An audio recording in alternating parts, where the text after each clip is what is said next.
Alright. We're live. I unmute the game. There.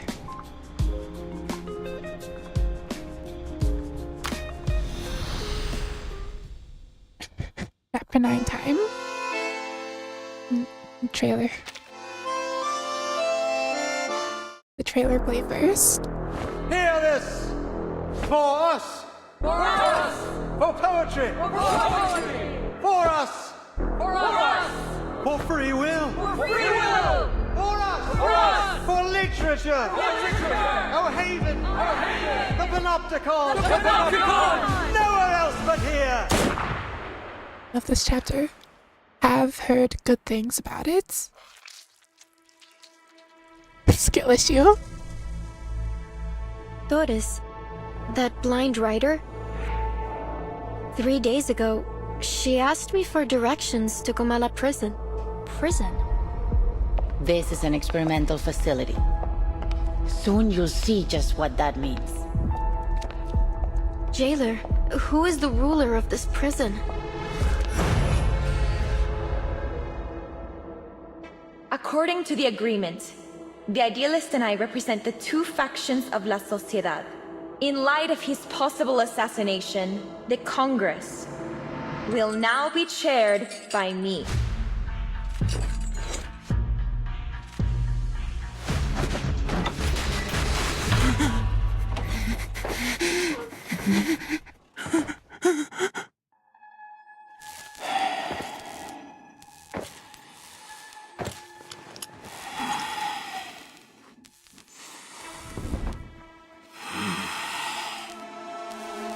What are we doing here? What even is this prison?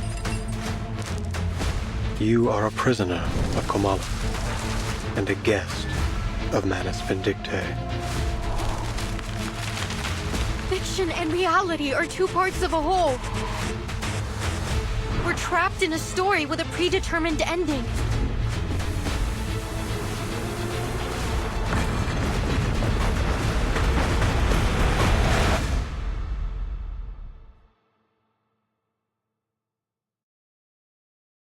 I wonder what the first chapter is gonna be where Vern doesn't end up in a prison.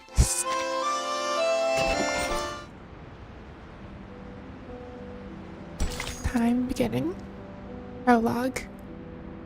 Story begins on the evening of March 22nd, 1991.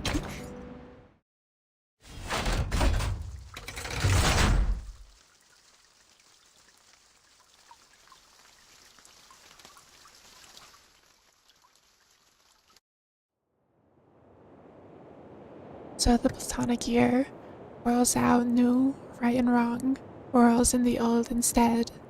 All men are dancers, and their tread goes to a barbarous of a gong.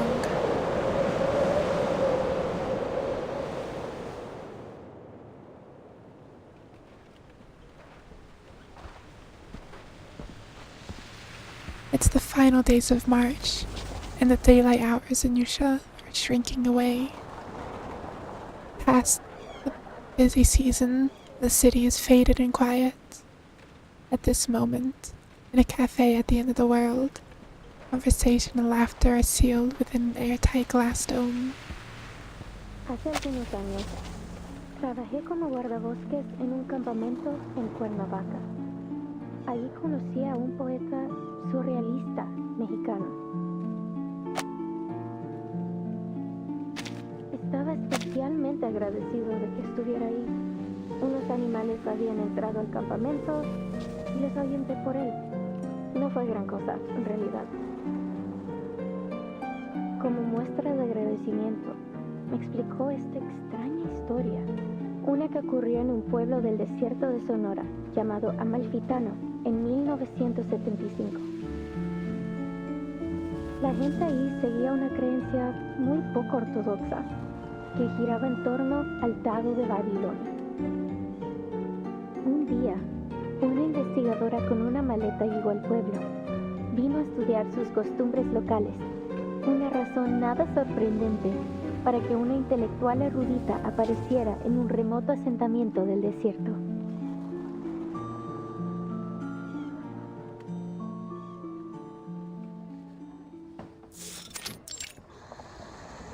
But little did she know, this dusty old town and its peculiar custom would lead her down an entirely unexpected path. Hold on. Sorry to interrupt, Recoleta. Does this researcher have a name? She could be Nora, Joanna, or Teresa. Any name, really. I feel like you want people focusing on this story, not keeping track of who's who. Houston and shock intertwine on the storyteller's face. Thank you for your advice. But she isn't a Nora, or a Joanna, or a Teresa. She's just herself. A paracausality researcher. You see that look? She's halfway to eating you alive. Face it, Maria. She wouldn't be the loca we know if she listened to anyone. Alright. So you didn't like the opening. Fine. I'll come up with something new. Maybe I'll start with a bit of exposition on the Die of Babylon, beginning with its origins, as a secret relic created by an Aztec priest, imprisoned by the conquistadores. Mysterious Die's origins never get a continuation, as her story is interrupted a second time. I don't know if that's going to do much, hermana. I'm beginning to think we'll never figure out what you're trying to say with this novel. And, well... and this isn't your fault. Ay, Dios. Just tell her, Maria. We're going back to Buenos Aires. ¿De vuelta a Buenos Aires? ¿De repente? ¿Así? ¿Sin más? Pancho, Maria, what's going on? Did I do something wrong during our travels? The startled storyteller eyes her companions over the last 2 months, searching for reasons. See. I know what it is.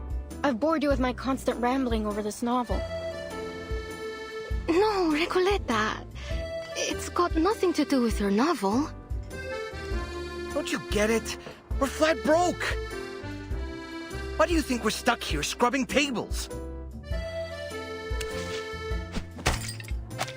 The man slams his damp washcloth on the table to emphasize his point. His voice breaks the illusion of the silence of the cafe. Because we can't pay for all the mate we've been drinking. That wasn't a question, Regoleta. We've crossed the continent, crashed the readings of all those prestigious poets, and leave the way a real artist should. And, I admit it, it's been just as amazing as you promised. But we can't go on living like this. You know that we both care about you, and we believe in your novel too. I'd be lying if I said this journey meant nothing to me. Getting to ride around the continent on a motorcycle like Che Guevara himself?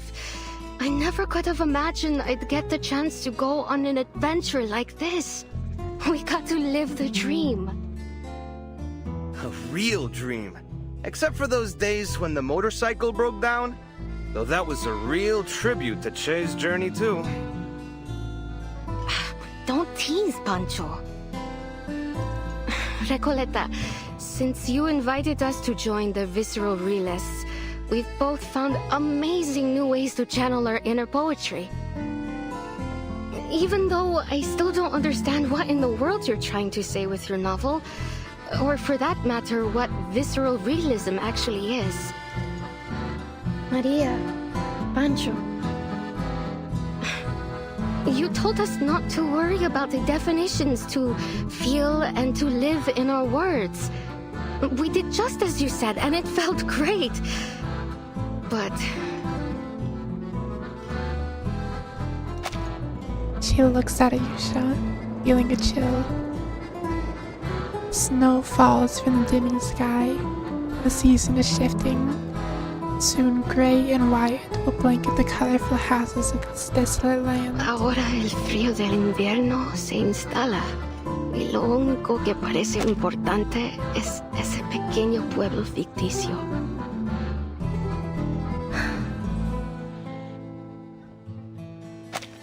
The storyteller sinks back against their accusations, searching for words. I appreciate your honesty, amigos.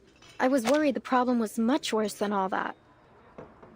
Winter here isn't as dreadful as you think, and I know just the place to keep us warm. It was 1520. Arcanist Ferdinand Magellan sailed across unfamiliar waters under orders from the Spanish crown. Over the vast gray sea, he saw spots of light in the distance. An island. He named it Tierra del Fuego. For the next 400 years, Ushuaia faithfully served its role at the end of the world. It became the continent's penal colony, and its largest building even served as a prison. Many Arcanists were exiled there. By the turn of the century, the Arcanist hunt had reached its peak, and the Comala Sanatorium was built. Well, as you may already know, at that time, most Arcanists were believed to be victims of madness. The sanatorium was their ship of fools. However, as people began to realize that Arcanist blood wasn't a guarantee of madness, fewer and fewer were imprisoned there. By 1947, it was officially closed. Until the 1970s, when a group of people from the National Foucault Studies Association returned to the island with new ideas for the location. They spoke in abstract terms and opaque theories that no one could understand. They rebuilt this place and gave it a new name. After a long period of construction, the Comala Sanatorium became a prison once more, one designed to hold Arcanist criminals. They were taken from the streets and the psychiatric clinics, from secret societies and rebel groups. Any Arcanist deemed mentally or socially unfit would be locked away there. This association claimed the inmates would receive the best treatment, and they would fully recover before being returned to society. A prison, a medical lab, a sanatorium, call it whatever you want. That is what Comala is today.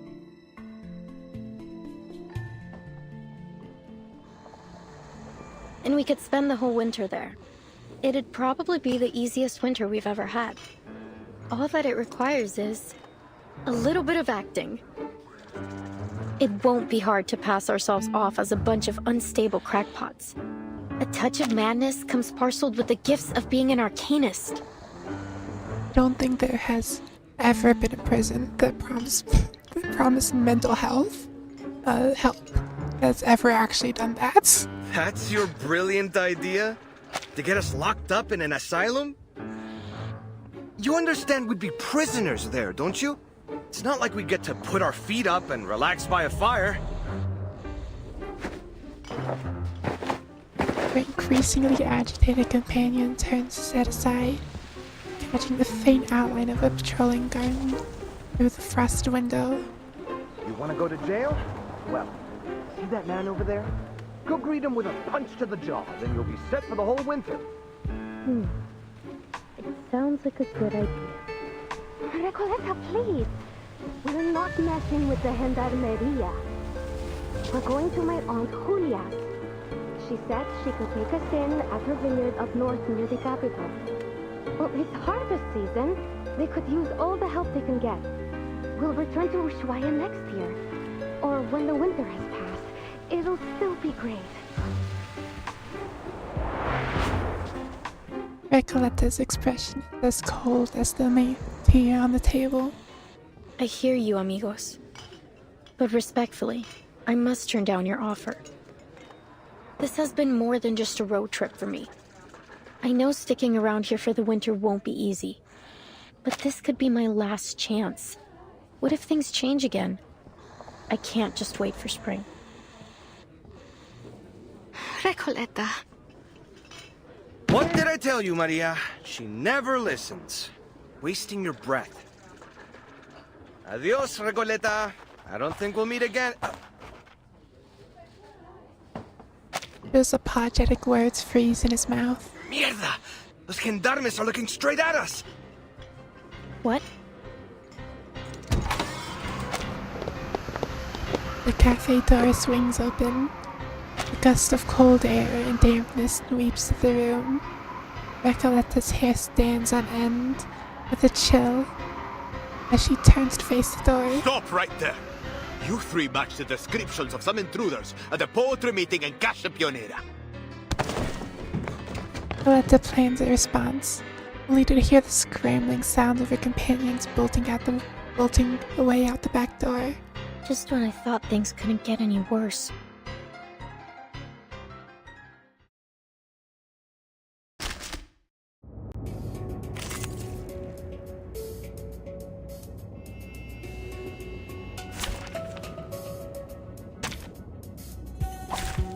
Do you feel ready to discuss it? I love beating up the police. Don't be afraid. Feel my dark embrace. Keep calm. How careful with the pages. Police brutality, but we're on the Or receiving end useful this time. fragment of truth. Like a metaphor? To read. All in moderation. I look forward to punishing you! Or this one. I'll be right here. I will be watching you. I can't read it. How careful with the pages. Don't you? Shall I, Master? All in moderation. To transcribe.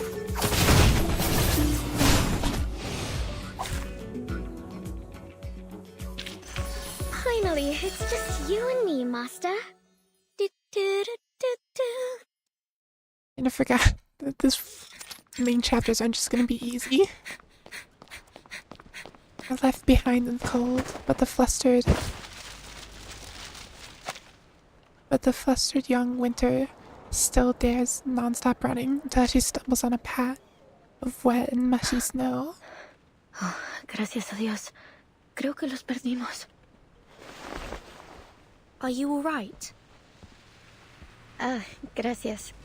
Better to kiss the ground than kiss the gendarme's boots, if one must choose. Wait a second. Doris, is that you? Funny how life moves in circles and puts an old friend in my path. How have you been? Are you paying another visit to Comala? Door rise. A name falls from the sky, offered by a girl who was just face-planted and cannot see the figure before her. Timekeeper, could she mean our Dr. Doris? Was I mistaken? She wipes the snow from her face. Still dizzy, she makes out the stranger before her. As her vision clears, it becomes apparent that fate is not a perfect loop. At least, the person holding the suitcase in front of her is not the same woman she met before. How strange. I've never seen two people so alike. But please, forgive me. It's been a long day. No need to apologize. In fact, the person you just mentioned sounds like someone we're looking for. Could you tell me where you last saw her? Sure, Excuse me. You're not from around here, are you? Your accents and those clothes give you away. Come with me. I know a warmer place to talk.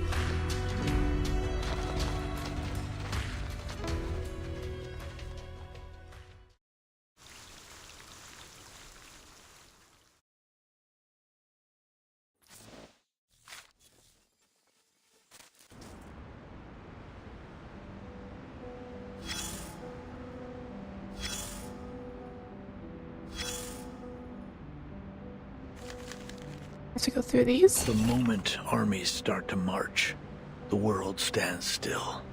You fight or fall back, charge forward or run. Those are the only rules on the battlefield.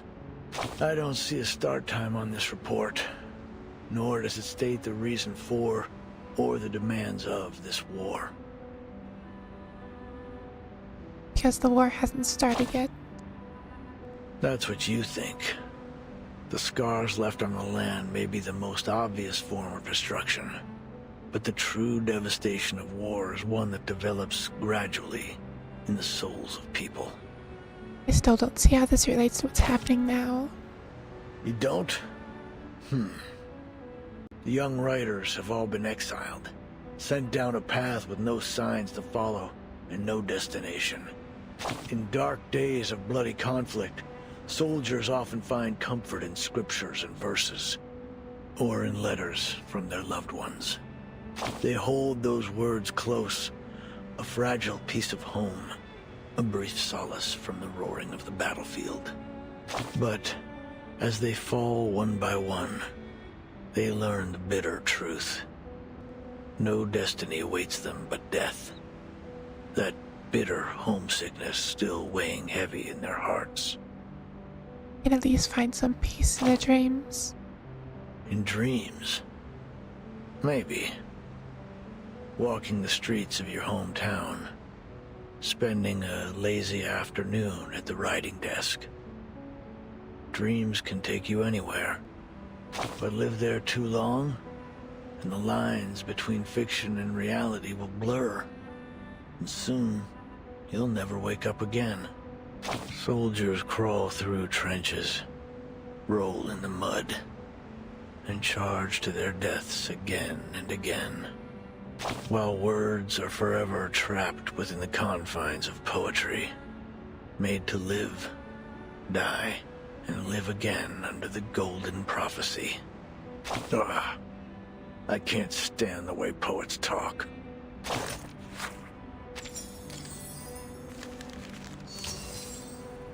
Really had to do that one. More than circles. A ring that closes on itself. That is far from enough to define the essence of fate.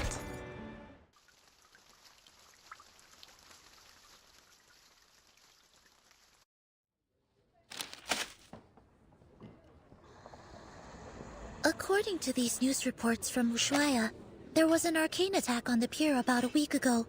All the ships in the port were destroyed. Could Manus Vindictae be responsible for this? Or perhaps the Xeno rebels? Hard to say, but things have been suspiciously quiet these past few days. I had been hoping we'd find some clues here in Ushuaia, after we lost track of the Manus, in the Free Breeze shipwreck. They would have gone to ground somewhere remote and off the radar. Indeed, it's possible they've already left Ushuaia.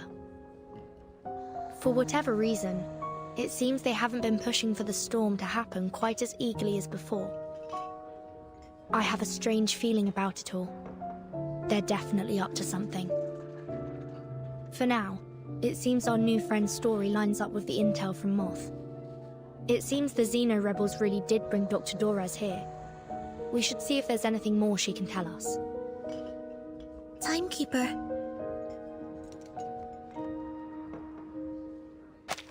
The chief assistant hesitates. The Foundation doesn't have any intelligence on Tierra del Fuego. If the Manus really are here, then we'll be on our own. The closest Foundation branch is in Buenos Aires, 3,200 kilometers away.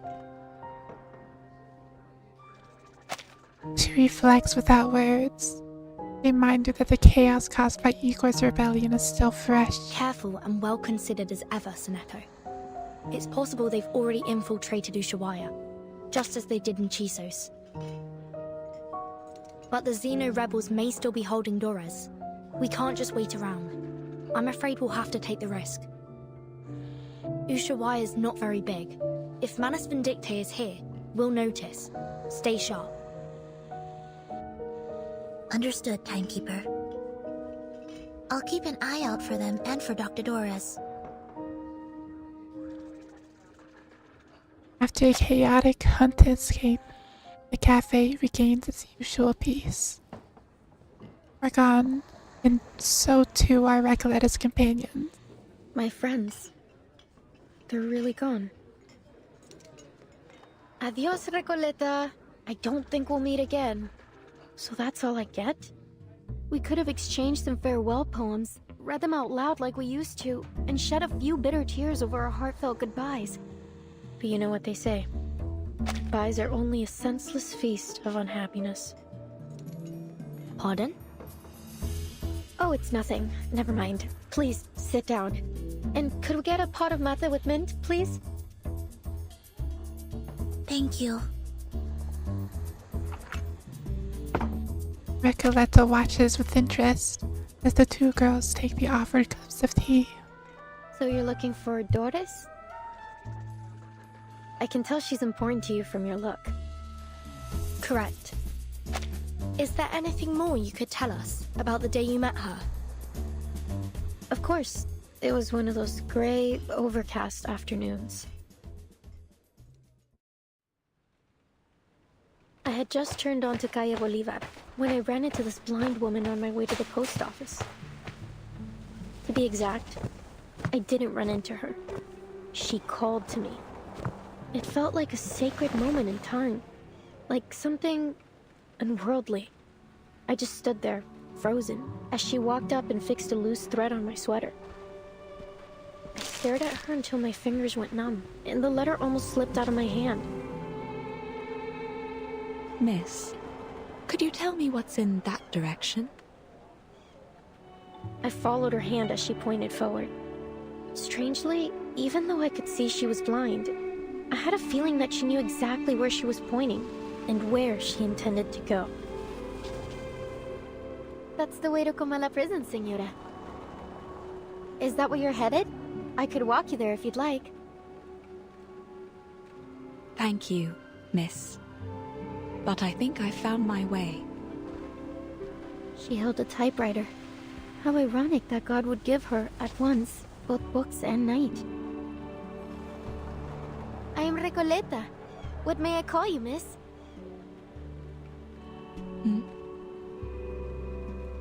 I hope you don't mind me asking, Señora. I didn't mean to pry. It's only that I have to know. You're a writer too, aren't you? I've been working on a novel and, for some reason, I have this feeling you could be a character in it. Forgive me. I'm just so excited. I really want to remember this moment. Please, may I have your name? Or whatever you'd like me to call you?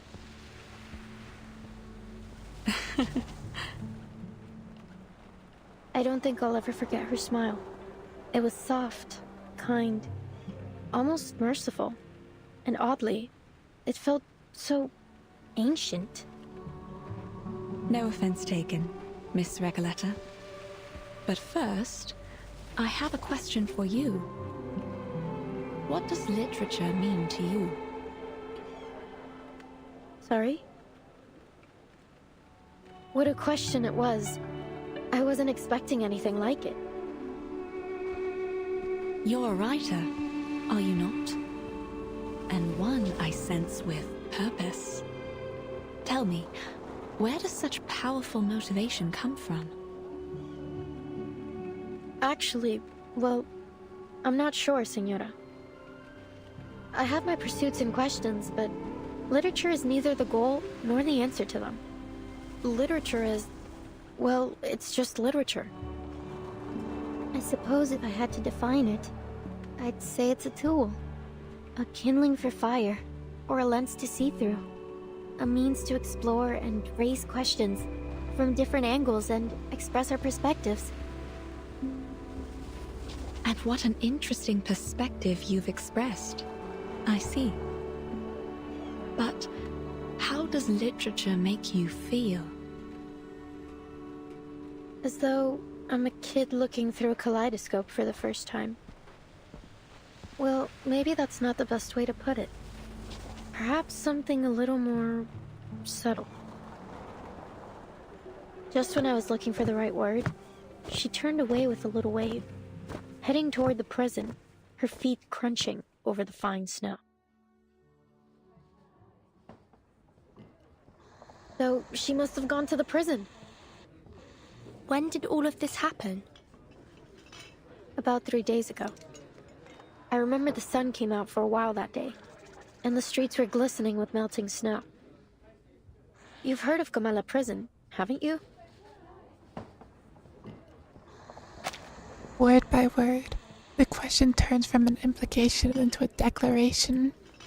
3 days ago. Then we may be able to catch up with her there, Timekeeper. You're right. We need to get there as soon as we can. Whoa, amazing. So decisive, assertive. A true show of character. You must be the very archetype of a charismatic leader. What's left to say? Whenever the protagonist has what they want fall into their laps, we're all quick to complain about lazy writers using Deus Ex Machina to keep the story together. So, let's not dwell on it. She reconciles this observation with a silent nod to an unseen author. But anything can happen in a place like Ushuaia. It's a city where the day may only last 4 hours, and the streets are full of exiled arcanists. We appreciate your help, Miss... Recoleta. Please, think nothing of it. Miss Recoleta. I'm Vertin, and this is Sonetto. We're investigators from the St. Pavlo Foundation. Pleasure to meet you. Likewise, likewise. Glad that I could help. But listen, ladies. Earl winks playfully. Everything happens for a reason, and now it's becoming clear. You're going to Comala prison, and so am I. Maybe it's fate that brought us together. What's your business there? If you don't mind our asking. Oh, it's a writer's mission. But anyway, we're friends now. If you're going to Comala, you'll need someone who knows the way.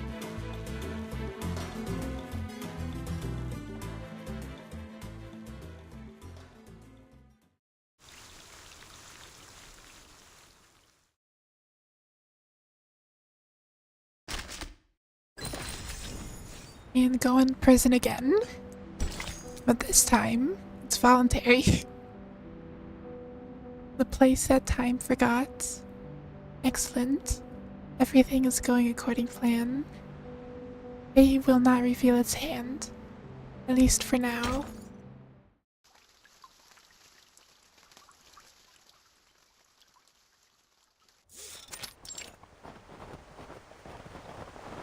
It's no material. The gray riverbed winds through the frostbitten earth, disappearing into the distant horizon. The neat yet dilapidated circular complex stands alone beneath the snow-capped mountain. As if abandoned by God, humanity, and ghosts alike. Outside the fence, 3 uninvited guests discuss their plan to get inside. Behold! Comala Prison. It's the biggest building around. When the sun comes out, it looks like a rusty button stitched into the earth.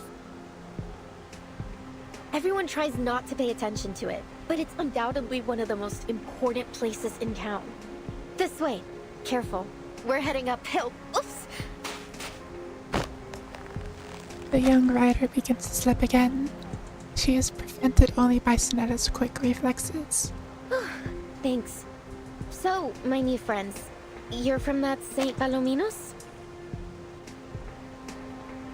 St. Pavlov Foundation. And Vertin is the timekeeper there. Ah, very impressive. Sounds all official and polished. Then, I take it you've already got away into the prison? The case presents an unwelcoming face to the world. I'll draft a letter to headquarters right away. Once they approve it, they'll notify the local branch in Buenos Aires. From there, they'll need to inform the Argentine government, who will then issue us a permit. Excellent. Looks like our bureaucrats still have some worth. No offense intended, of course. Since we're pressed for time, I believe we can ask that headquarters give high priority to our request. If all goes well, we should have the permit in about a month. Ah, how expedient of them. But you know what? Maybe we shouldn't bother all those hard-working government officials with these trifling matters after all. He instantly returns to her previous judgment. I have a simpler solution that suits the urgency of our cause. Breaking into That prison. sounds great. Oh, where are you going, Miss Recoleta?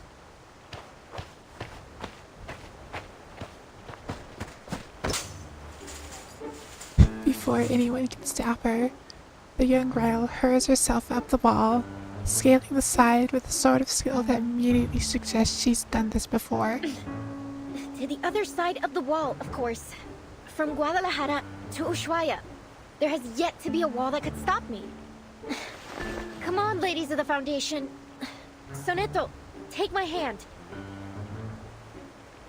Sonetta looks utterly flustered. Miss Recoleta, please. A reckless act like that could have serious consequences. Please come back down. In fact, while the details of our mission are classified, I should warn you it may be dangerous, and we cannot guarantee your safety once we're inside. Perhaps it's in your best interest to return to town. What? That is definitely not in my best interest. What sort of pusillanimous coward would I be if I just abandoned my fated companions here? Of course I'm going in with you. Or rather, you're coming with me. Please get down, Miss Recoleta. Someone's coming our way.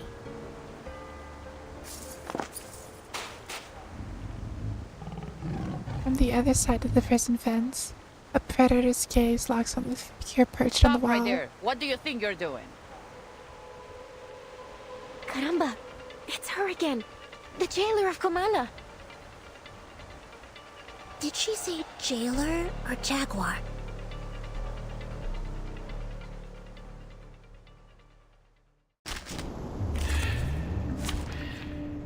And police brutality. I'll do my best. Perfectly understood. I'll be right here. Please, mortal! Please, allow me.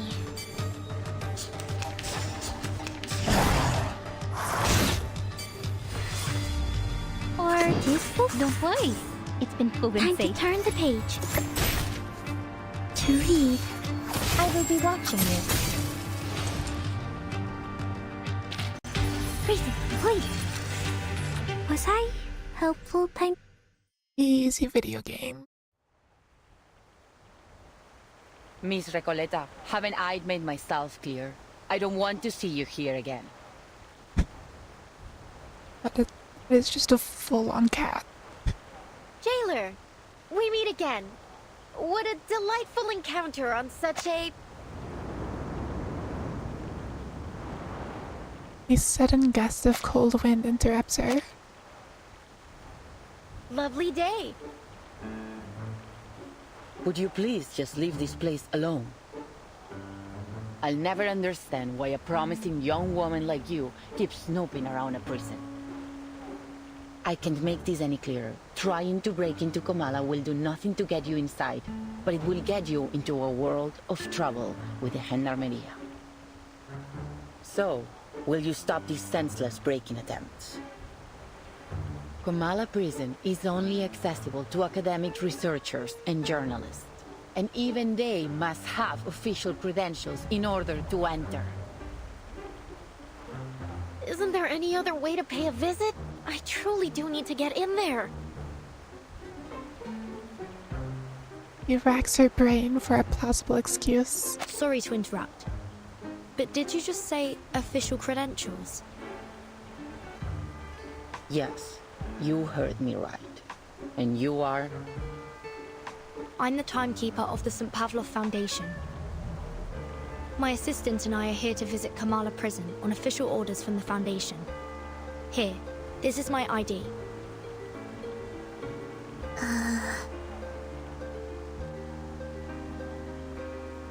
At the thought of lying, Sonetta's lips fall to open and a squeak. Feels flesh red with embarrassment. Through the prison fence, the jailer examines the pair as she takes their ID in her sizable paws. It's at the very least a very presentable looking card.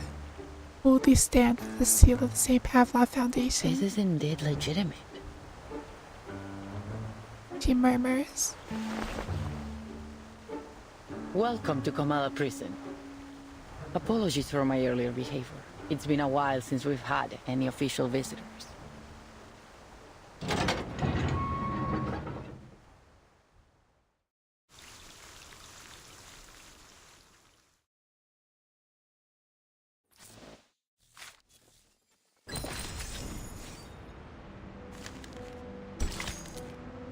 Kamala's collars, for a drifter, stay behind an iron-barred window can feel like just another stretch of the desert.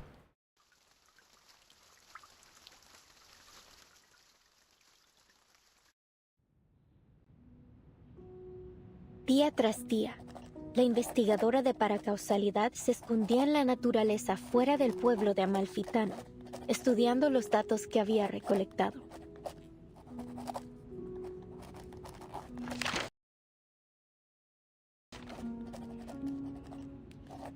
Una tarde, al anochecer, una voz llamó desde fuera de su cueva. Ella dejó el equipo y las cintas y salió afuera. Un hombre estaba de pie, curioso, frente a su puerta. ¿Qué haces aquí?, preguntó, levantando ambas cejas. Nada sucede en Amalfitano en estos días. El local se presentó como el empleado del banco. Probablemente tenía la cara más amable del lugar. Ojos brillantes, mejillas levantadas, una mandíbula suave. Era una cara llena de esperanza. La investigadora le mostró los espectros que había estado recopilando. He estado recolectando historias sobre el dado, explicó. Quizás ellos contienen la clave para explicar la aleatoriedad que muestra el destino. Ah, eso realmente me intriga, respondió rápidamente el empleado del banco. Me encantaría escuchar todo sobre eso, pero debo irme. No debo llegar tarde al funeral del pescador de dunas. Y con eso se fue. 3 días después, los mismos pasos regresaron a su cueva. ¿Volviste? ¿Cómo has estado? ¿Lograste llegar al funeral?, preguntó. No tengo idea de lo que estás hablando, respondió de manera cortante.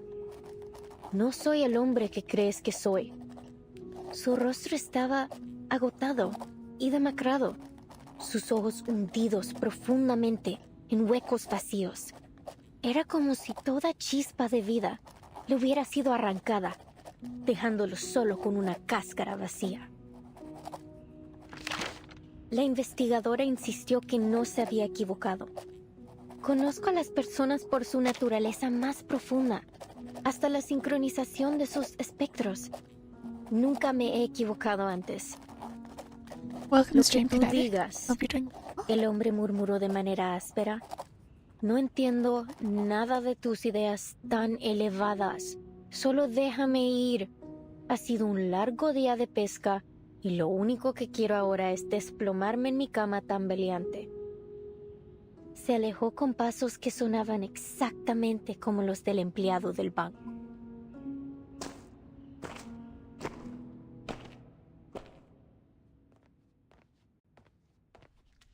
Things are too big, keep getting As on you the may way have of noticed, Miss Burton, captions. this facility isn't just a prison. It's also a research center. That's Its certainly full called well name is the previously. Panopticon of Kamala. It was established by the Foucault Association in 1975. We've So it's your hosted case. workshops, academic sessions, and even lectures about the Panopticon. You may even have seen some reports about it. Experts of psychoanalysis and scholars from various fields have come here to exchange ideas and seek collaboration in their studies. In many ways, the Panopticon is unlike any other prison you've seen before. I see. No wonder Miss Recoleta has gone to such lengths to become a part of it. Actually, my assistant and I are here to inquire about a prisoner named Doris. Does that name sound familiar?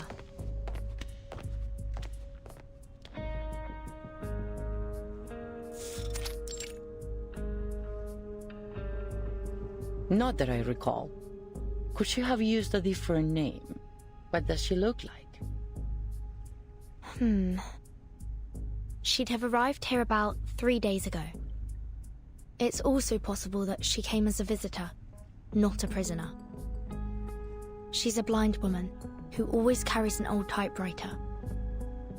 She used to be a doctor at the Sao Paulo Veterans Residence in Brazil. And on the subject of different names, she once wrote for Atu under the name Erd. I don't think I've seen anyone fitting that description. And as I said, we haven't had any visitors in some time. Certainly not in the last 3 days. But I did see her. I saw her walking towards Comala prison. Someone must have mixed up their memories. Simply put, I don't recall seeing anyone by that name or with that description here. I see. Be back soon. Thank you, miss. Perhaps we made a mistake.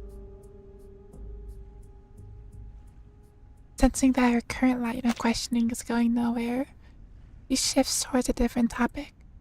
Miss Recoleta, you've gone to great lengths to get into the Panopticon.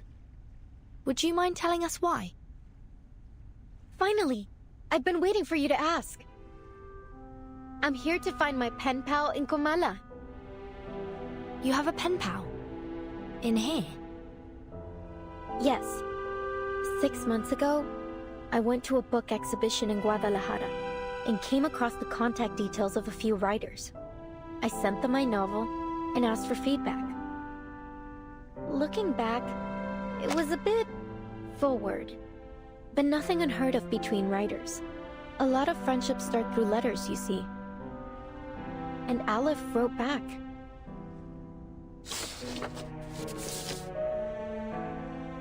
Recoleta produces a thick stack of letters from her coat.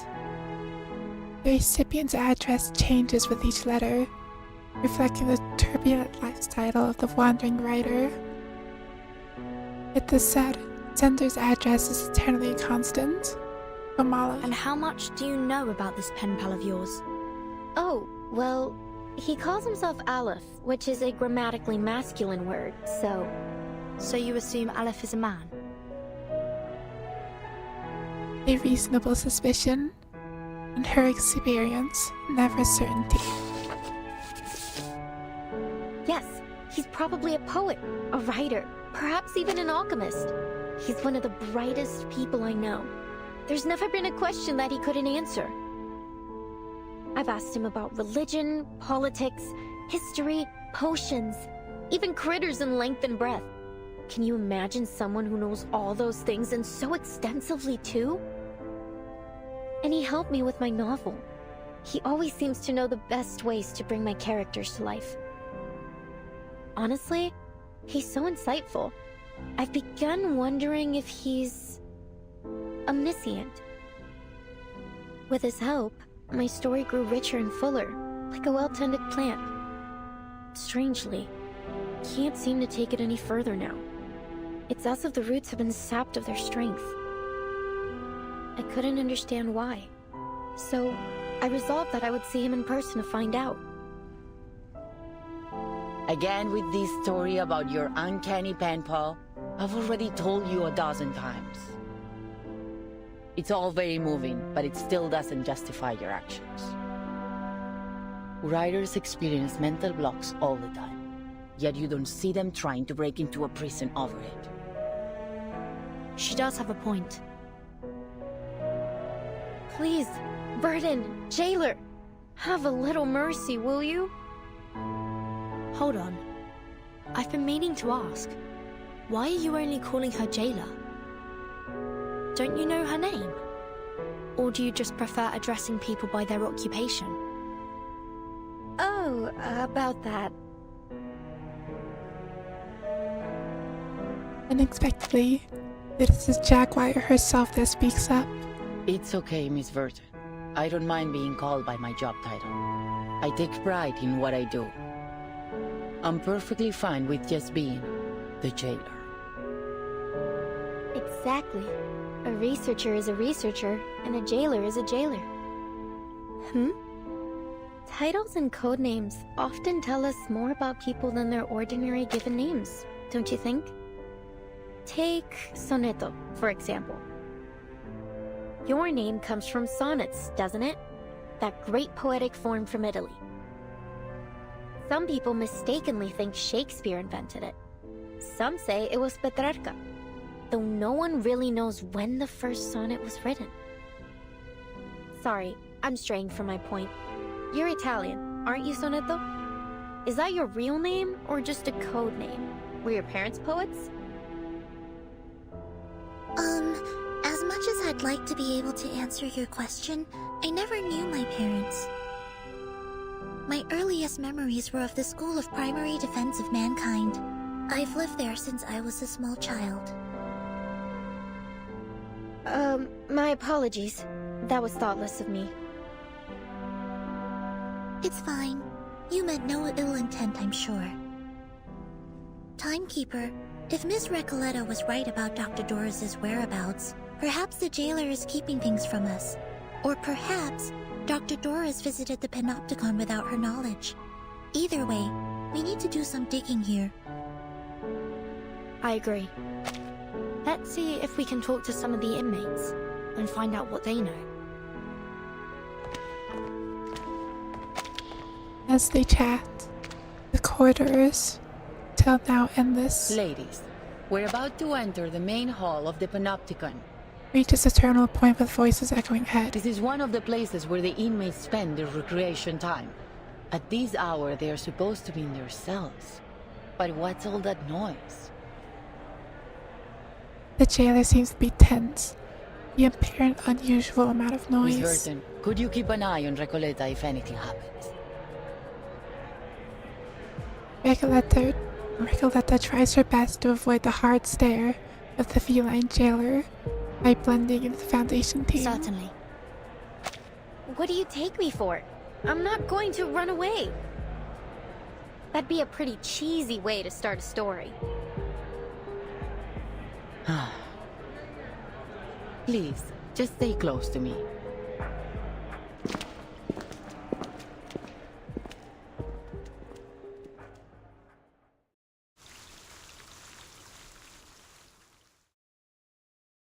Cute.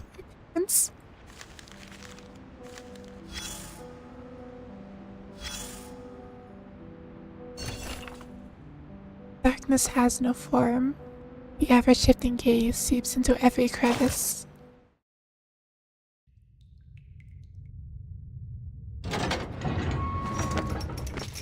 Looks like we've got a new arrival. It's pitch black in here, can't be sure she's new just yet. Maybe she's just one of those who broke out and came back on her own accord. Keeping quiet. Must be a sacred moment of review. Turn to the darkness.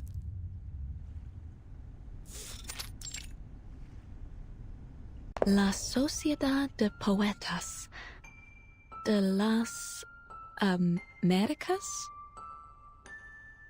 The extras she felt on her way here do not match the words she just heard.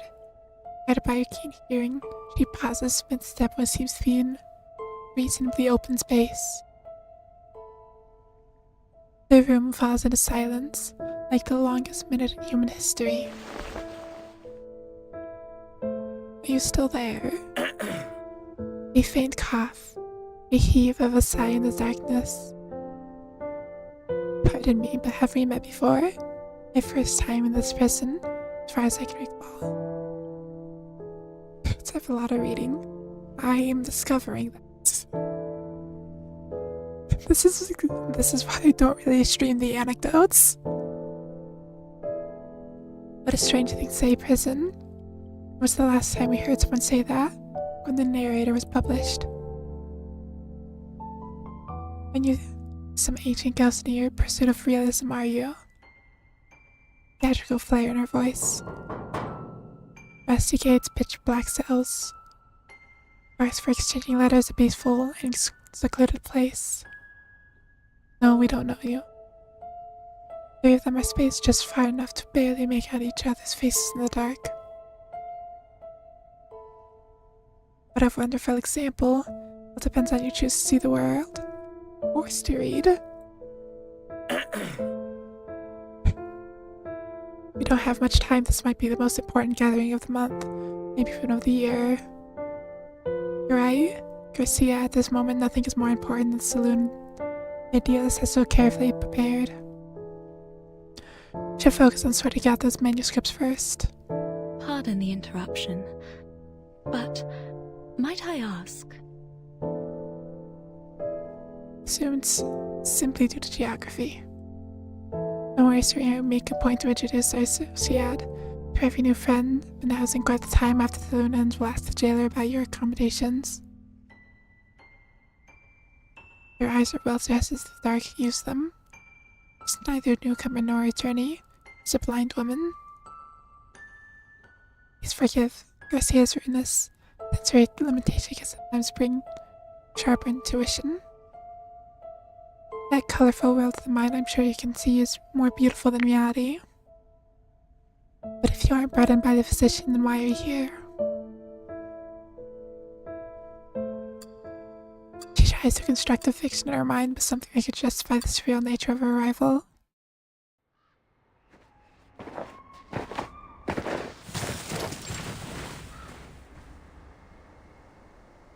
In the humid trade winds of Sao Paulo to the crashing surf of the cliffs, now this strange land greets me for the first time with nothing but cold silence. So it is to be placed in Kamala prison. She is not to be treated as an ordinary inmate. In the words of the preacher, you are our honored guest, Mister. I've come to learn the name of this land. Ushuaia. That lady's retelling, it lies at the southernmost tip of the vast continent of South America. As we walked, I could feel her gaze upon me. Steady, yet never intrusive. I could tell she meant me no harm. I've informed the administrator of Kamala prison of your identity and special circumstances. He will ensure your safety. Good luck and farewell. I sensed I had been brought to a place most unusual. A building with a quiet peculiarity in the air. Two attendants follow close behind me, some form of liquid dripping from their faces. I suppose I must claim a little freedom for myself in this place.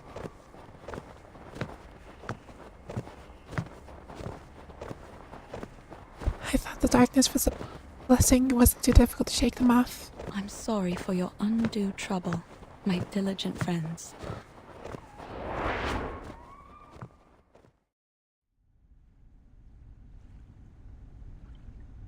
I'm a writer, and I mostly write under the name Bird. I'm here for a short visit, hoping to find some inspiration for my next I'm story. here for a short visit, hoping to find some inspiration for my next story. This lady is a writer, a good soul.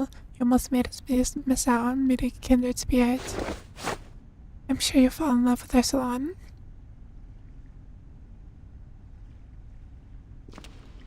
This has nothing to do with me. It's like here, but I suppose you've already grown. You're still walking in the dark. Sorry, I mean no offense.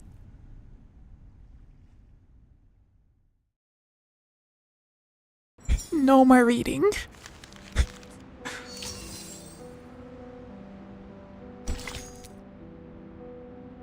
A Latin American fable. A salute to a literary society born within a prison. A tribute to an impossible miracle. Read. There'll probably be more. Oh.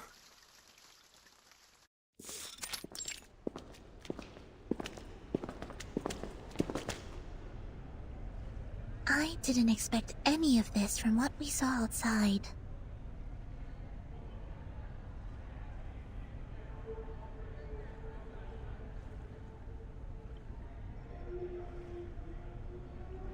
The molded yet pristine walls, the still waters, the silent white tower standing within the labyrinth.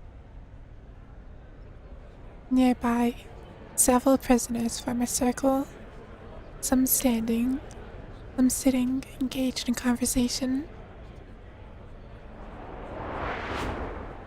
Oh, excuse me for a moment. I have duties that I must attend to.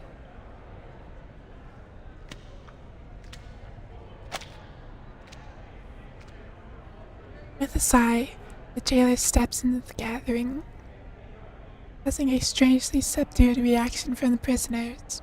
They don't seem intimidated by her at all. Yeah. They just look like a bunch of artists having a chat in the garden. And the jailer seems to be like a grumpy neighbor coming over to ask them to keep it down. The grumpy neighbor continues her chastising. Everyone, you know the rules. There are to be no after-hours gatherings here without the physician's approval. You sound softer and softer each time you come to warn us. Why not just join us? Isn't it better than circling around the Panopticon all day? And look around you. We're in the Hall of New Encounters. What better place to host a salon?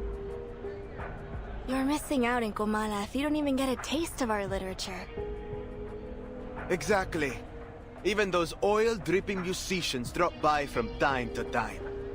Not that they're the kind to care about the beauty of words. Oil-dripping musicians? Timekeeper, could they mean... Before the jailer can say anything else, two of the prisoners simultaneously gesture for her to stay silent, pointing to the center of their gathering. Quiet now, please. The Ediles Salon is about to start.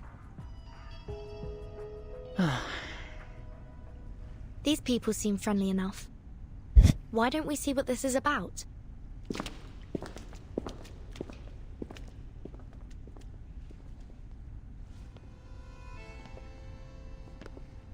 En desiertos, en estrellas, dentro de laberintos. En aguas, en espejos, dentro de reflejos. Soñamos sobre la almohada de paja de la muerte. Aquí estamos, rendiendo homenaje a los fantasmas.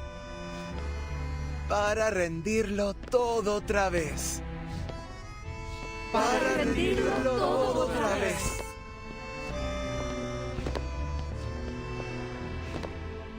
My dear friends, we face a difficult truth.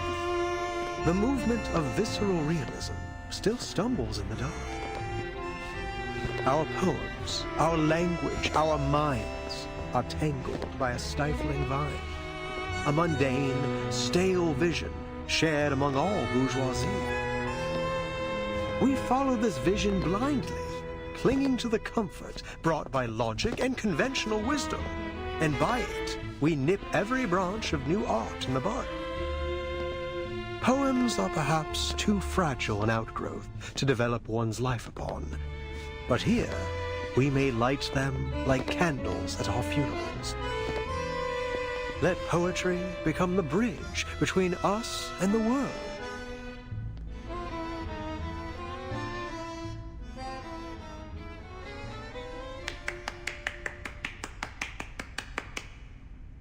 A lone clap breaks the silence. Comes earlier than all the others' cheers from the audience. As we come back and forth over the boundaries of life and death, the old obstacles begin to take on a new look. With the eyes of poets, we may see behind them. You're a visceral realist. I can't be mistaken. You must be. The idealist's eyes pierce through the grove of literary enthusiasts, reaching a distant, rifting new world. A lonely cowboy, finally home. What a wonder. You're in time. The salon has just begun, and La Sociedad de Poetas de las Americas isn't like those salons that care more about who's invited than the art. All are welcome here. A literary salon in a prison? Though, so far it seems to have more dancing than poems. Did you understand what that man just said? No, sorry, Timekeeper. I need a moment to think it through. Don't worry, Sonato. I would guess we're not the only ones who are confused here. Miss Jailer, Is this that peculiarity about Kamala you mentioned earlier?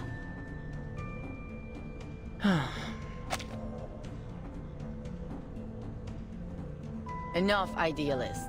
You're still an inmate here, and you are walking a very fine line right now. Oh, I'm quite aware of where I am and what lines I tread. This is a prison, the safest place for poets in this part of the continent. One cannot be arrested twice, after all. Anne's words draw laughter from the other prisoners as they turn to discuss the speech with excitement. But please, don't trouble yourself with our little farce. What harm could a few poets possibly do? All the irregular rhymes and wild contradiction of aesthetics converge into a chaotic countercurrent, crashing against the newcomers. Recoleta clenches her fist in shock, certain that the man before her is her mysterious pen pal. Senor Idealist, might I ask you something? Hold on, Recoleta. All forms of communication with the inmates must conform to our regulations. We will need to record the conversation and submit it to higher authorities for review. I have some questions for the gentleman as well, but we're more than willing to follow the rules. I think the person I'm looking for might have attended this literary salon, or at least talked to some of its members. I'd wager she's spoken to that gentleman. That is, if she has been here at all. I see. Go ahead then. Just watch the time. As the visitors petition the jailer, Coletta pushes past the Bilson crowd. Are you Aleph? And takes a deep breath. Noisy atmosphere plunges into silence, just like the still waters nearby. The idealist is evidently taken aback by the name. Oh, another visitor looking for Olive. So you know him? Naturally, but I'm not obliged to speak of him to one who does not, stranger. Salon host is non-committal, turning toward Recoletta's companions. And you, young lady in the hat, are you here for Olive as well? What a lively day this is. No, I'm looking for a blind woman. Her name is Doris. Ah, yes, I remember. Her writing was impeccable, like an exquisite crocodile skin handbag in a shop window. Elegant, yet condescending. Do you know where she is now? I'm not able to keep track of every inmate here, miss. Perhaps you should ask those who have seen everything from above, through the glass, where the scrutinizing eyes of power look down on us. Eyes?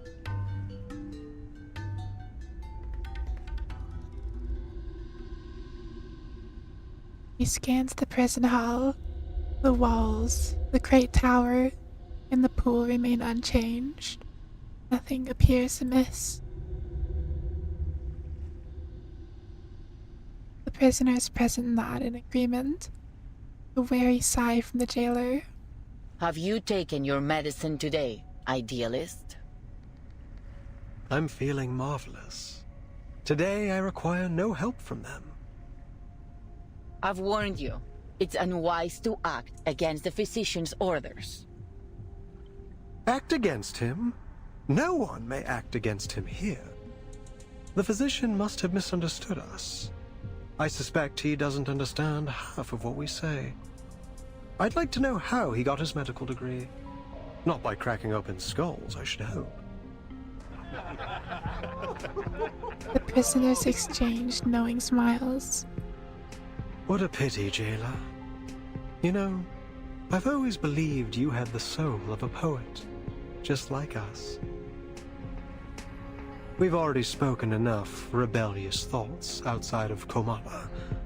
How else do you think we ended up in your nut house? We've been here far too long. long after the junta was removed from office. After our home became a deserted wasteland in the aftermath of the Latin American boom. What are you getting at? That power is boring, meaningless. Nothing holds on to power forever. And the one true connection we have to life is poetry. See, Jailer? Even an outsider understands our ideas better than you. It's time to open your eyes to reality. La Sociedad is the only way for us to feel truly alive in here, beneath the gaze of those prying, ever-vigilant eyes. Idealist, last warning. Stop this now. Fine, fine. All right, compañeros. Sadly, the salon must come to an end, as our jailer insists. The crowd murmurs and grumbles as they begin to disperse. Dear friends, I do not mean to abuse the power of suspense. I sincerely invite you to come with me to the heart of La Sociedad de Poetas de las Americas. Perhaps you'll find the person you look for there. The man strikes a gesture, somehow equally We'd love comedic to. and solemn. Only if that's okay with you, Miss Jailer. I suppose that's all right. You're already here. We can call it part of your tour, but please, ladies, take none of their rambling seriously. Thank you, jailer. Please, follow me.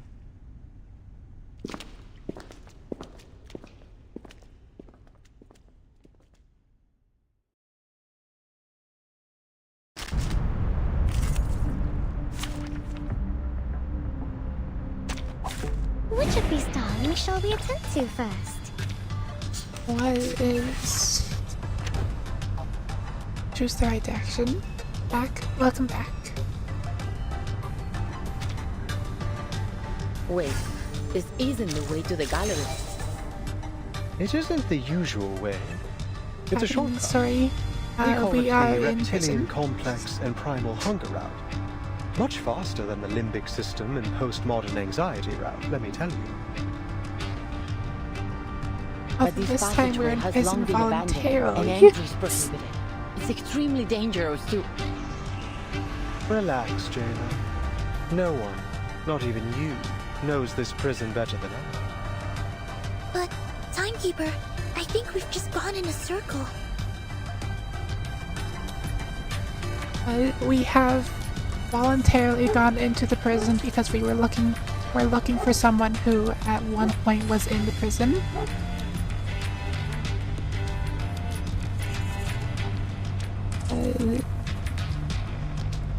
Right is right. Perfectly understood. Don't worry, it's been proven safe. Like a metaphor? Please, allow me. I'll be right here.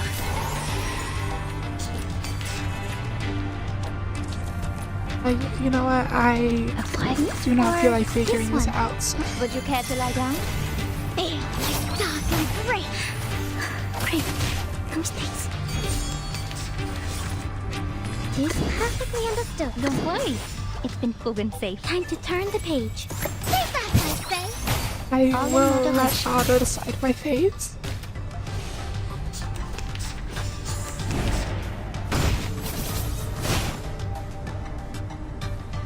What shall I, Master? No use in avoiding it.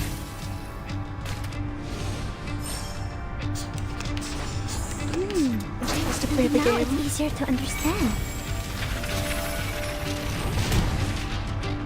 Sweet dreams. Forced to actually play the video game.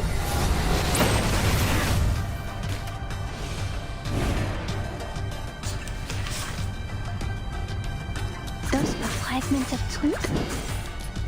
Look at you. So broken.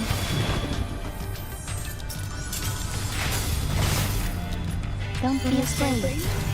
I might do like one tempo at the end stream. I will have this book. Like a metaphor, I'd say, to turn scribe. But for the most part, I'm just gonna pull for Alice, who is second banner Would you care half. to lie down? I can't read it. And now it's easier to understand. Sweet dreams.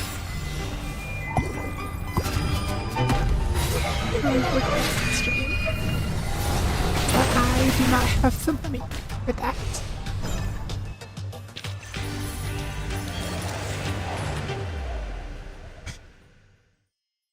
We did it! We made it through another storm! I have an odd feeling that I kind of just cheesed the puzzle again. Wait, that glad is not.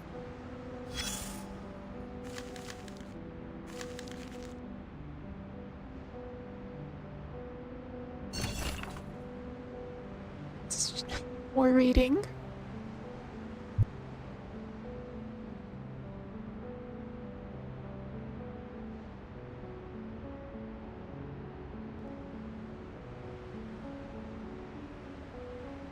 Towering walls, sinners deep in abyss paint pictures of the sky.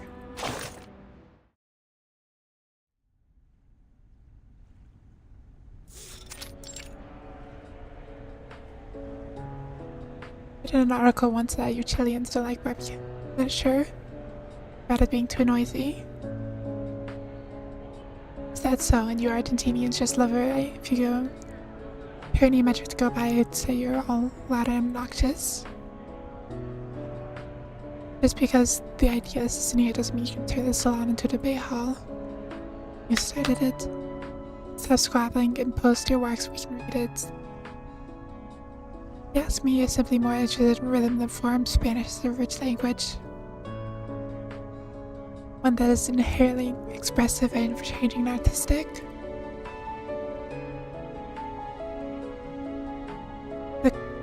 The typically quiet man's words douse the argument like a cold splash of water.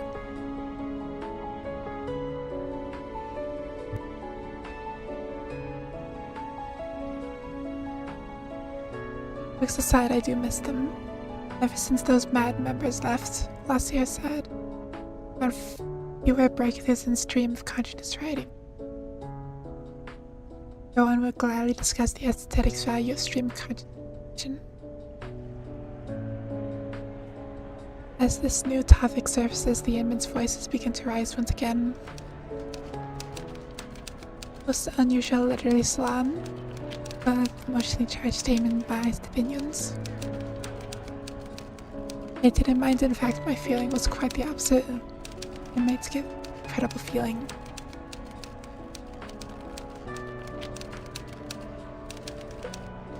With literature enthusiasts coming together, an abandoned prison, collaborating to build an ideal nation. Built with some kind of pact. Run prison. Lay down something of an ounce. From the fire and the darkness steps the center of the salon. Mr. Idealist entrusted me with hosting the literature salon. It's not like it'll be fine. Nothing bad ever happened. The lander under a stone in the corner sitting at person. Next Fiction's topic. duality in reflecting reality and the self. Heavy gas turned head and upwards, spreads through the naughty. This wasn't the talk they were expecting. He raised the letter in his hand and gestured for some. Like-minded fellows, aspiring writers. Well, the art style just changed to reflect that. We're like kind of experiencing this part through Doris, who is blind. I'm pretty sure the art style change is just reflecting that. Literature's been shoved aside in the world of art. People attend theaters, cinemas, even art galleries. What is left for us to do? Families are torn apart and their nations are ravaged by time. Let stories be our weapon. They should be the sword that cuts through the bloody truth, the beacon that lights our way forward. The audience falls silent. But try writing a Latin American War and Peace, which could continue original Salem topic to our initiative 1 month preparing for the topic the idealist previously proposed. Unchaining the subject and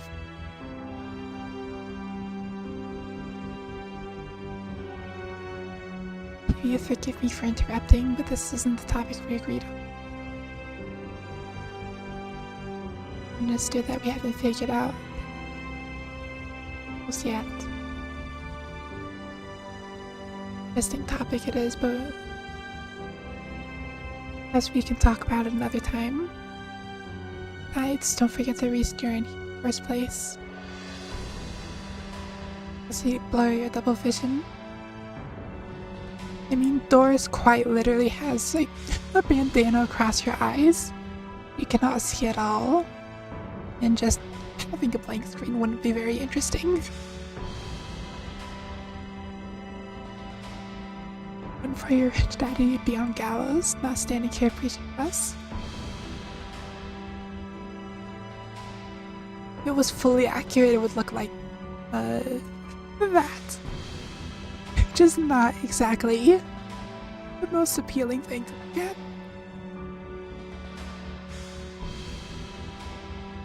For your rich daddy to be on gallows, not standing here preaching to us. The prisoner stands, his voice clear. Completely missed Octavia's point. Be like an obsessive grave digger, making up the rotting flesh of social realism from the grave of our time. Only this vast crucible is worthy to be the host of our literature. To Garcia looked physically strained. As Miss Julia listens, stern reminders of Miss Viola. Pencil me. More and more members join the debate. Guess I need to do something. I'm a writer, and I mostly write under the name Erd. Erd? Have you written for Atu? Are you the Erd in Atu? Never imagined we'd be welcoming such an honored guest today. It's an important part of my visit to hear all the ideas and opinions, if you'll pardon my intrusion. Yeah, she quite literally just has an entire bandage across her eyes. Tell me, Miss Erd, what are your thoughts on today's salon topic? A difficult question, often one involving preference, a creative standard, and political alignment. A scale that is never easily balanced. I just gotta see nothing. It'd be so interesting. In these restless times, literature has been overlooked, forgotten, pushed to the edges of the world, much like Ushuaia. Some fall in deep thought, others not in moment. And if you look puzzled, largely unaware the topic's already shifted. To most, this prison at the end of the world is a distant cold place, perhaps even a top of hopelessness. The prisoners first in here, I cannot help but imagine they feel the stagnant pool of water in a calm, quiet despair. She seizes this chance to guide the literacy salon back from the benches of theology. She recalls the days of typing while looking over the river. Came to gather material for my next book, record everything. What kind of work are you planning to write?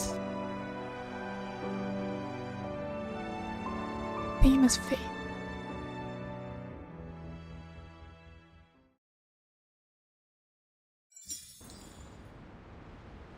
Free? Never mind, I am not free. Let's take a step back. Pull you out of that whirlwind of passion and dreams. If you want to make the best call, You need to zero in on what really matters. So what's your take on that big speech? Latin American boom. A sudden explosion that shook Latin American literary circles about 30 years ago. It was destructive, but also gave rise to new life.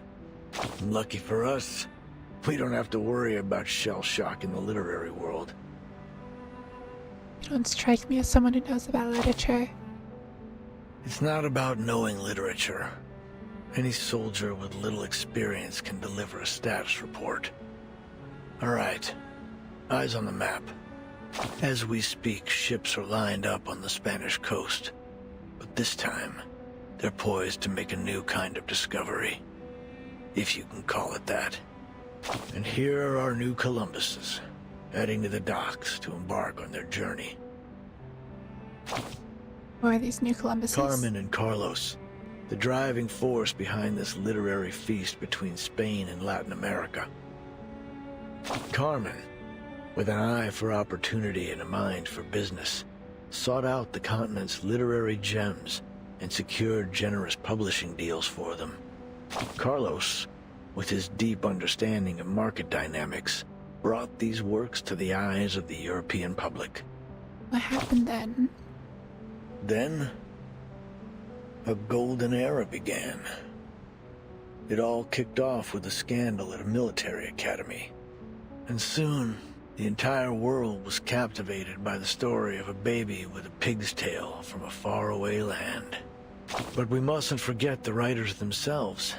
Fuentes, a towering figure of the Spanish-speaking world, and Cortázar, the writer ever seeing through the eyes of a child. And of course, Mario and Gabo, key players in this literary revolution, will forever be etched in the annals of history. They corresponded regularly, always expressing deep admiration for each other's work. In fact, one even wrote a doctoral thesis on the other. Ah, friendship. Must have been a proud time for them. It was. But no matter how explosive the boom was, it couldn't escape its fleeting nature.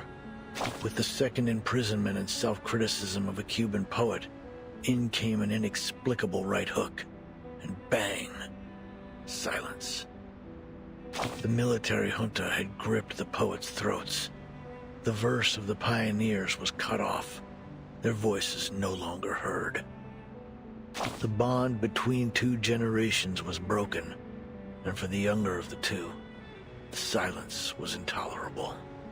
They looked for a new theme, a new idea, a new voice, a new method to speak on their disappointment, their horror, and their anger. And they became the new guerrillas. Now we're free. Probably. This will probably be the last one of the day. Just so there's a little bit of time for like one temple, maybe. Shadows of the Living. Metallic sheen, rippling water. The shadows that peer back from within the reflection. Well, maybe. After this. La investigadora se despierta en su cueva en la duna, que le parecía tan vacía como una tumba. Era poco antes del amanecer. Montones de cintas habían ocupado su espacio vital, apilándose una y otra vez. Cada uno de estos carretes giratorios hablaba de historias sobre esa cabaña con techo azul.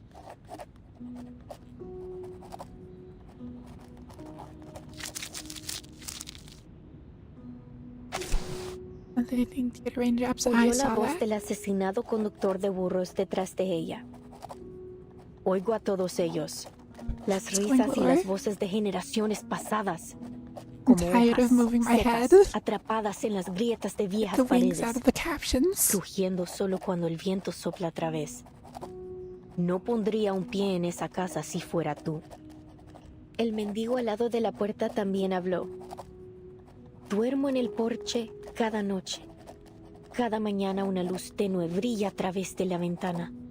Pero nadie sale nunca por esa puerta. Y nadie ha entrado nunca. Luego la voz del empleado del banco. Es la historia del alter ego. Esa casa debe haber estado llena de deudas que nadie reclamaría. La anciana enferma, luchando en su cama, susurró. La casa recuerda esos días, cuando la gente desaparecía en la oscuridad de la noche y los niños eran robados por las tormentas. La investigadora de paracausalidad había oído suficiente y volvió a dormirse. Solo quedaba el traqueteo del dado de Babilonia, resonando en su cueva vacía. Be free now.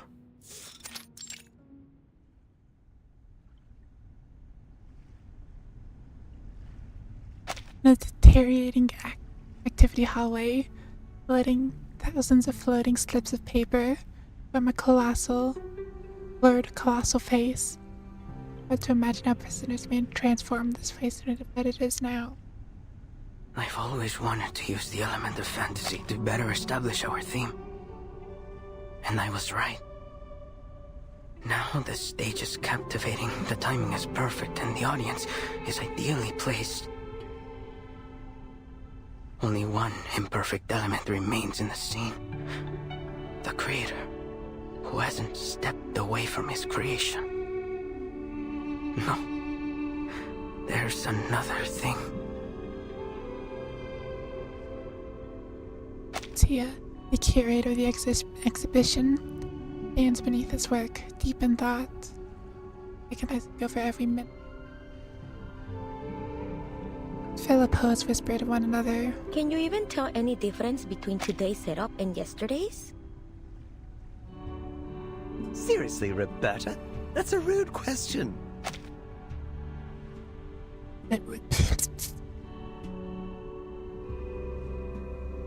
Why is Diggers here?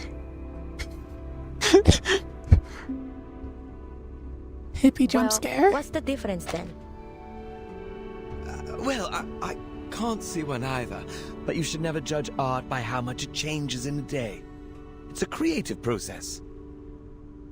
We might be standing at the edge of the world, but art has no boundaries. We have to show him our support. It's just here. Easy for you to say. He's been tinkering and tweaking for over 3 months.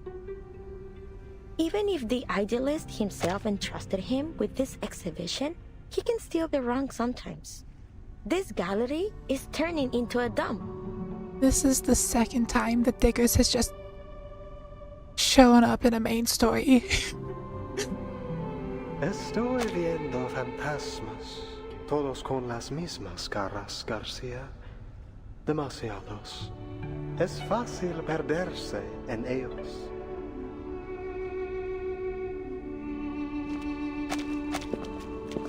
Navigated through the labyrinth, the idealist, the leader of La Sociedad, arrives at the exhibit's entrance, accompanied by several faces in the jailer. Idealist, you're back. Are these new recruits for La Sociedad?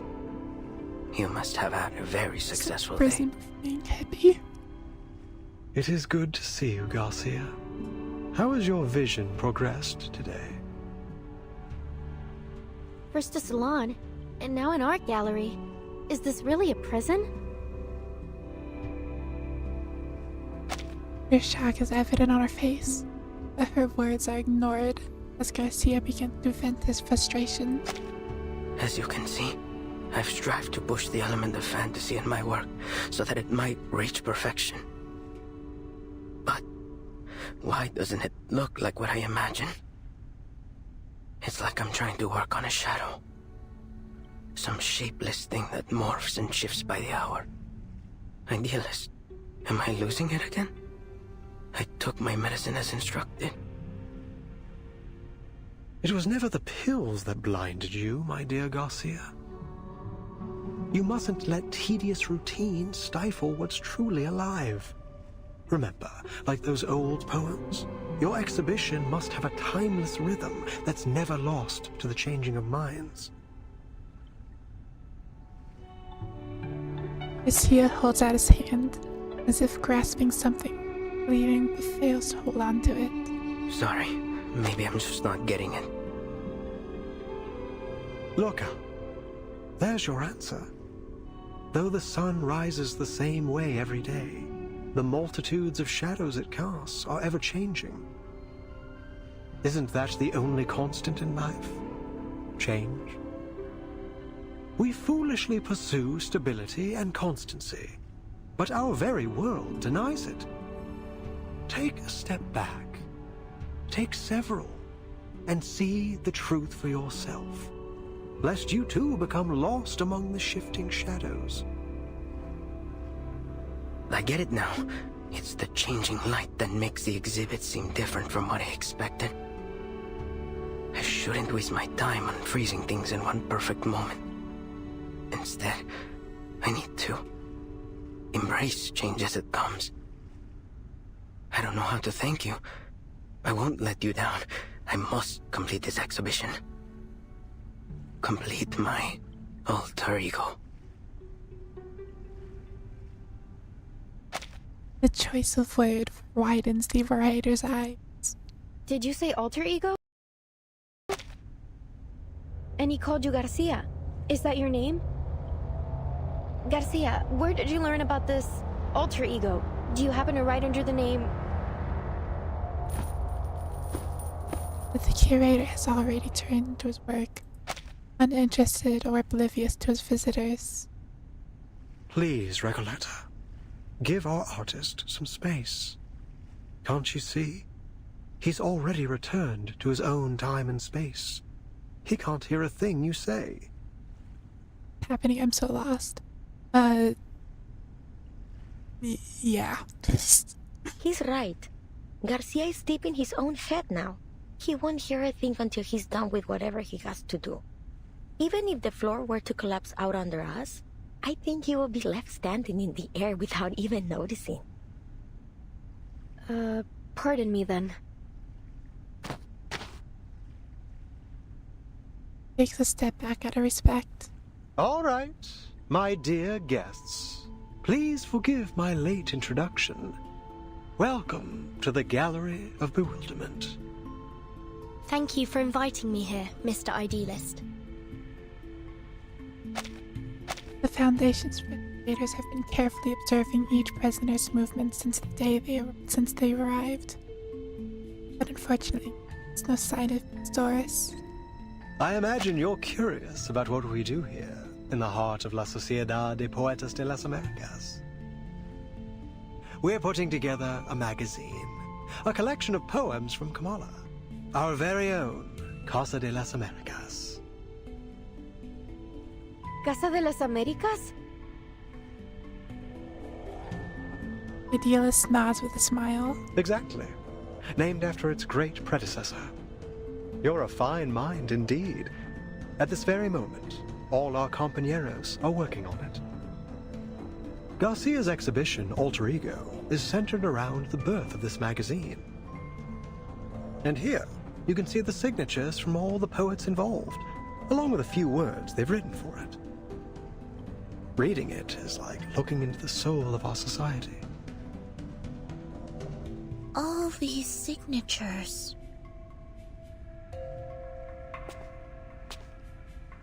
Meadow steps forward to examine the perplexing artwork. Dim lighting, the enormous face appears to be looming watchfully over the entire room. A floating slip of paper catches her attention. Timekeeper, here! It's Dr. Doris' pseudonym, Erd. Then she was here. Sonetto pockets the slip of paper dutifully. Precisely. She used to be one of us, and still is, if I may correct myself. You can ask around here. Maybe some of our members know where she went. Don't we all miss the familiar faces of old friends? I'm sure they'll do everything they can to help you find yours. As he finishes speaking, several enthusiastic prisoners come forward to greet the idealist.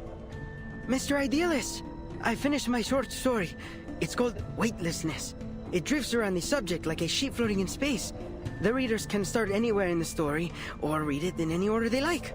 And please take a look at my piece off limits. Every word that has been forbidden is either erased or replaced with symbols. It's a one-of-a-kind, jarring experience. And I finished a new paragraph. Just wrote it today. A prisoner and several meters of dripping. The sort of strange mummy squeezes into the ground. New faces. Welcome.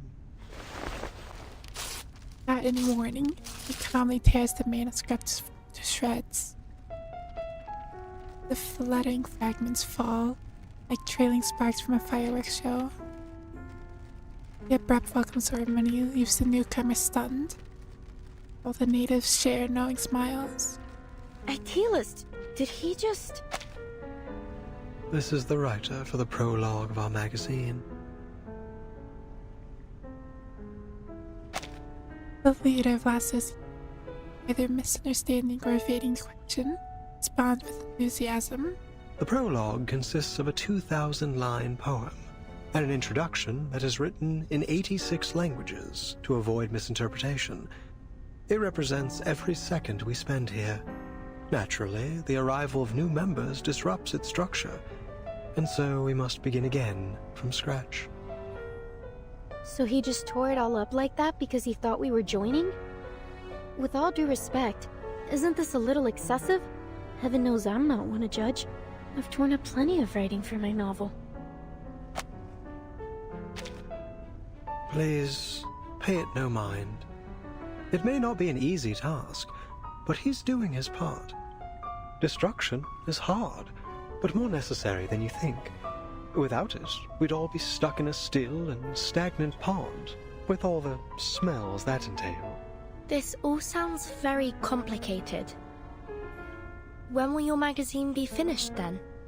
Forgive me, but I'm not sure what a floating sheet, a jarring reading experience, and all this constant rewriting are meant to express.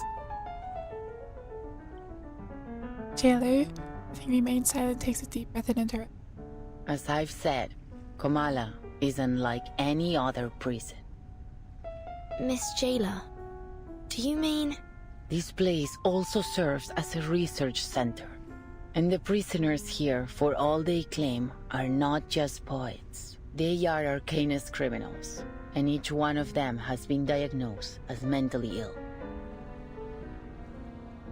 The leader of Lasso's yet remains composed, like an island in a rough sea, leaving the onlookers to question whether he is entirely mad, sanest of them all. You're quite right, Jailer.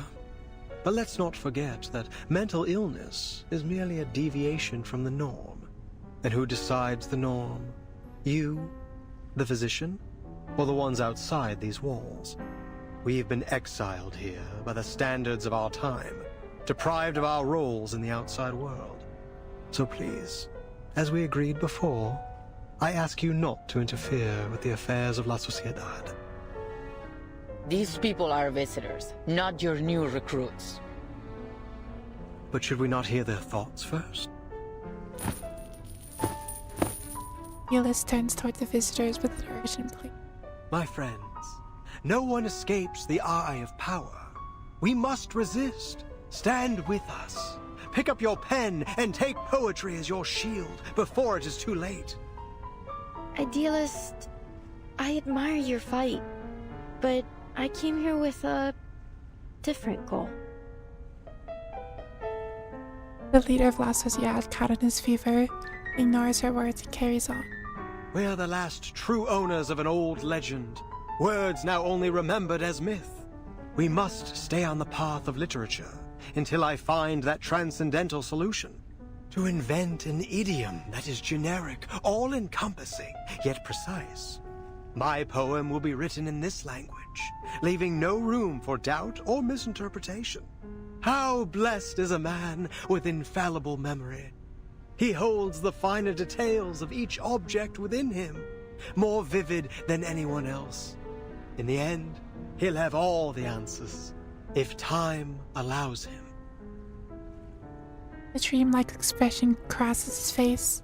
It briefly seems as if he had become an entirely different person, but his vision is soon interrupted. Sweet tongue, sister, howls, hermaphrodite, tango.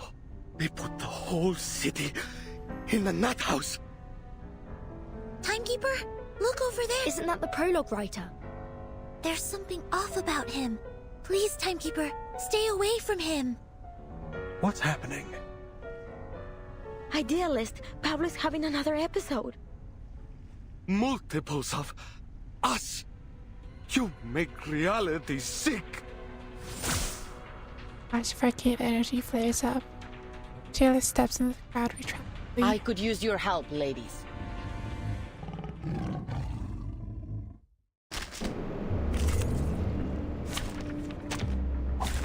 I have all the essentials for writing poetry. You, me, and la acumulación de laberintos. Suéltalo todo una vez más.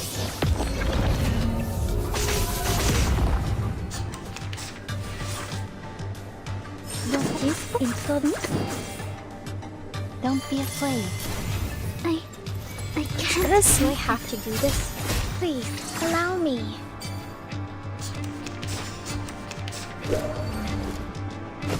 I look forward to punishing you. Perfect. Or a fragment of truth. A truly villainous moment. All in moderation.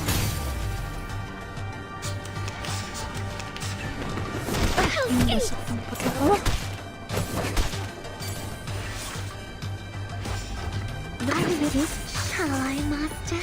I'll be right here. Like a metaphor? Great. Murder. Wait. Was I? I mean, this is basically a mental hospital. The frenzied prisoner is subdued. He lies consoling in the center of the exhibit hall. Poor soul. I'll bring him to bed. Well done, ladies. Aren't you full of surprises?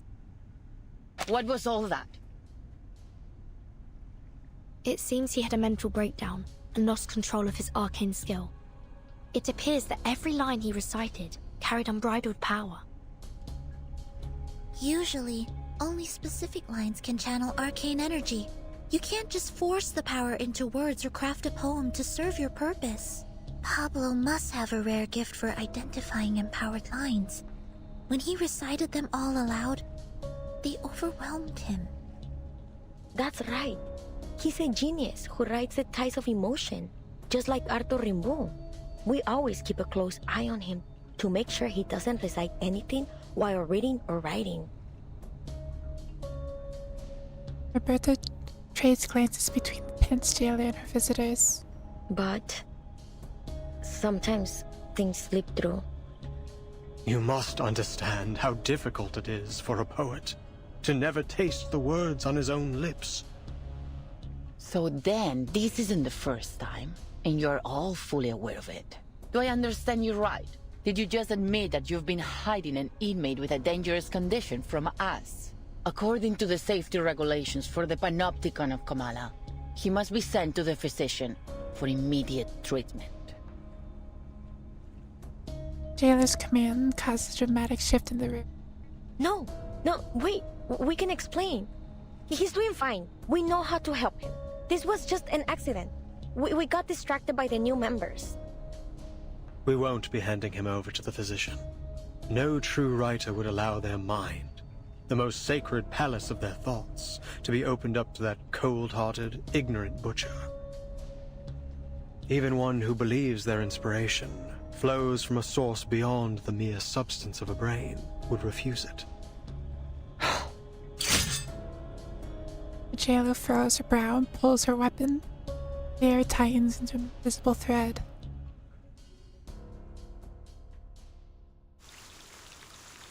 Perfect place to stop.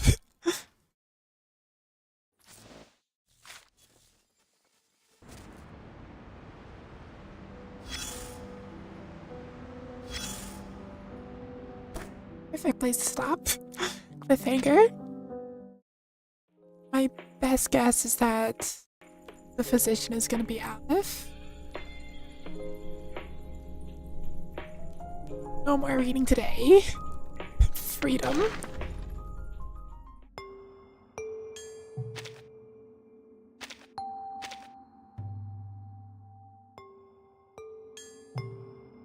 Pretty sure it was the Idealist and the trailer just got capped.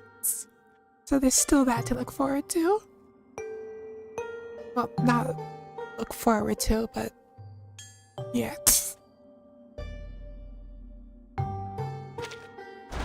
do this at the very least.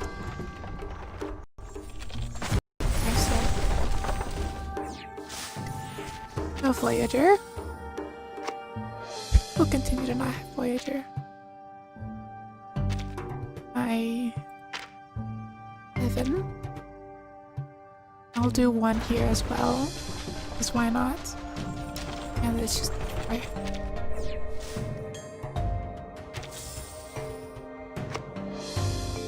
And now I'm gonna save for Aleph.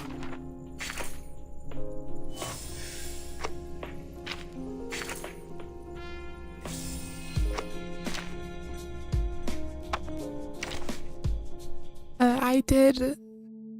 Where is she? Somewhere. Yeah, I did accidentally. Action. Noir though. You're in my scene. In fact, the camera was rolling the moment you stepped into my room. You would have known if you'd read the script in advance. I did actually record getting her, even though it was quite literally 3 a.m. So I need to edit that. Or short it soon. Instead of procrastinating.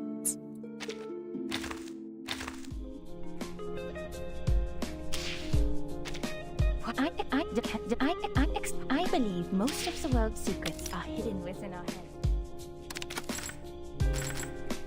Are you up at 3 a.m.? Why wouldn't I be?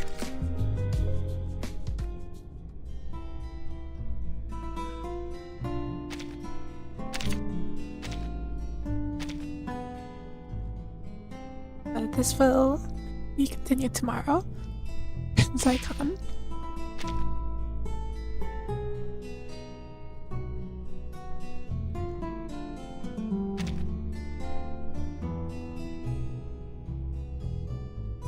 Record the end so back. Oh.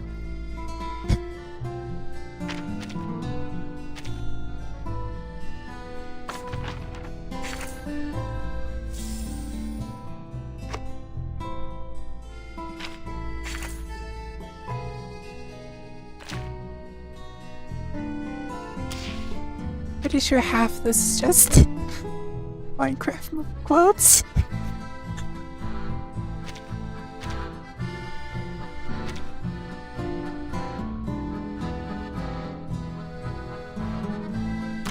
Will be in YouTube probably tomorrow. I might try to do this on stream. Basically just extra limbo. We win big. Hopefully whenever Aleph is here. In about 17 days.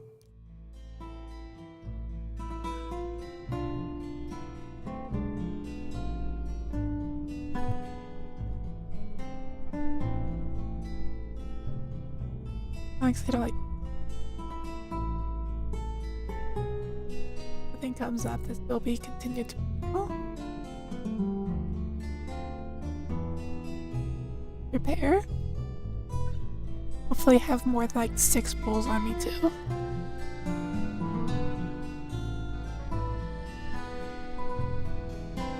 Thank you all for watching. Oyasumi. Never stop gambling.